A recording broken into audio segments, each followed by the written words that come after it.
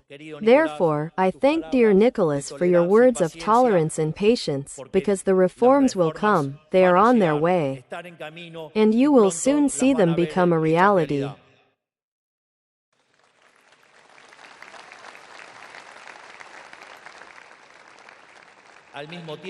At the same time, because you already know what the alternative is, you've lived with it for decades. That's why I trust that, even if today's reality is insufficient, you will know how to weigh what is best for you and your families, and for the well-being of all Argentines. Because, ultimately, we and you want exactly the same thing. We want to return to the country of your grandparents, great-grandparents, and great-great-grandparents, the country of the generation of 80, a free country. But not only that, we want to be the freest country in the world, where what belongs to each person belongs to each person, and where the agricultural sector will regain the place in Argentine society that, by right, belongs to it and that politics has denied it for 100 years. To be the leading sector in the economic and social development of society as a whole, to be the spearhead and be celebrated for it, not punished.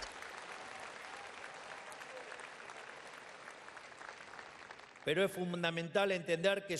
it is essential to understand that there are only two paths. Either we return to the model of freedom in a sustainable manner, which unleashed the productive vigor of the countryside and made us a great country, or we continue sinking into the misery of the long Argentine night and the current state model.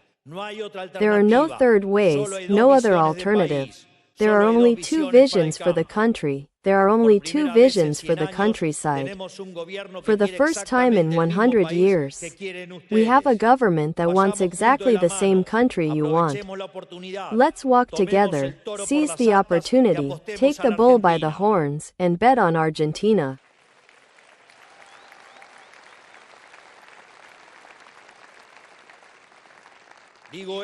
I say this because we have the opportunity to forever turn this sad page in Argentine history that was impoverishing populism. The opportunity to leave behind the century of Argentine humiliation and inaugurate a new golden century for the nation.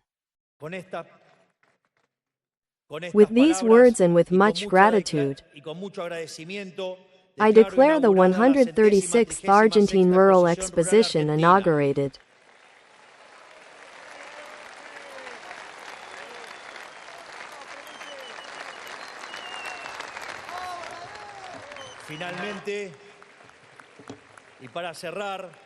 Finally, and in closing, may God bless the Argentine people and may the forces of heaven be with us. Long live the Argentine countryside. Long live freedom, damn it. Thank you very much.